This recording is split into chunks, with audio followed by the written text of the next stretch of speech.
Stop trying to stay in your posture. I see so many golfers trying to stay in their posture, and it's ruining their golf games.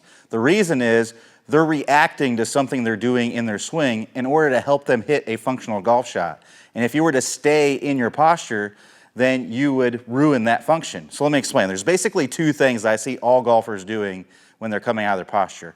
Number one is they're coming down steep. So what that means is in the downswing, this club is more vertical. It's pointing more inside of the golf ball here. So if you imagine, if I were to stay in my posture and rotate through the golf ball, look where my club goes. My club is going to go severely out to in, and I'm going to end up hitting a huge slice or a pull or a snap hook or something like that. And that's definitely not going to be functional. So if I'm in this position where I'm coming down steep and I come up out of my posture, I've changed the verticality of my body.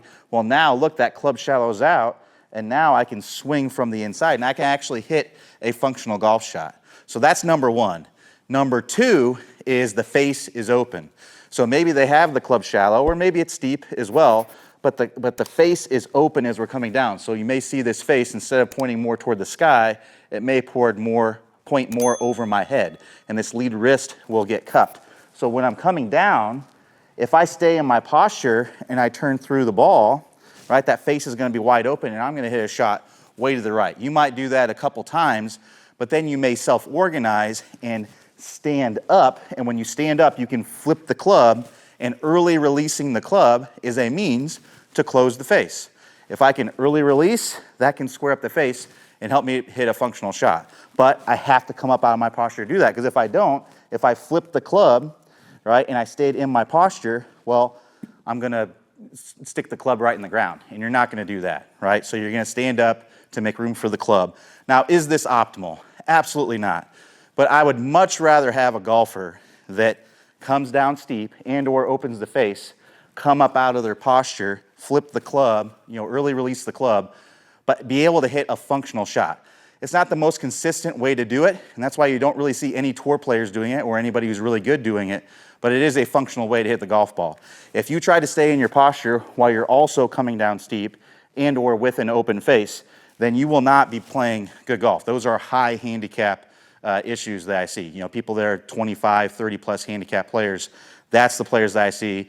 They're maybe able to stay in their posture, but they're coming down steep with an open face, and the ball goes all over the place. So what we need to do to fix this issue and to get more optimal, what we need to do is we need to get the club shallowing out, right? And we need to get the face squaring up earlier in the start of the downswing.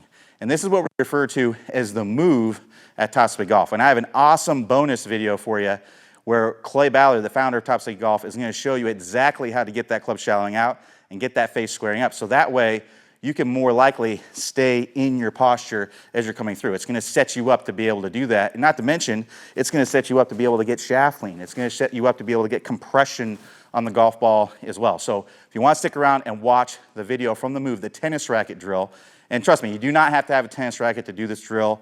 It's just easier to visualize with it, but it really, really helps you to understand what the face is doing and what the shaft is doing throughout the downswing. So that way you can see easily what's going on. So no worries if you don't have a tennis racket, but if you want to see that drill, I'm going to play a preview of that here in just a second if you want to stick around. But if you want to see the whole video, all you have to do is click the iCard that's going to appear up on your screen, or you can click the link in the description below. Play well, and I'll talk to you soon. Good player problems. We're going to talk about shallowing that club shaft out as we're starting down, as we're doing this rotating of the face that we worked on in the last video. As we start this downswing, what you'll see with basically all of the top players is instead of coming kind of over the top and letting the hands come out away from their body, letting the club come out away from their body, again coming down steep into the ball and then having to open up, kind of fillet open the face and add loft to it. The flattening of the shaft should happen as soon as we start down. So as we start this downswing, what we want to have happening here, you can imagine that if I draw a line from the hosel of my club up through my right elbow, that's my swing plane line, my elbow plane. As I go to the top of the swing, I'm going to be slightly above that. And then as I start down, I want my hands to start to shallow out. I want the club to shallow out inside of this elbow plane. And at the same time, I'm going to be rotating.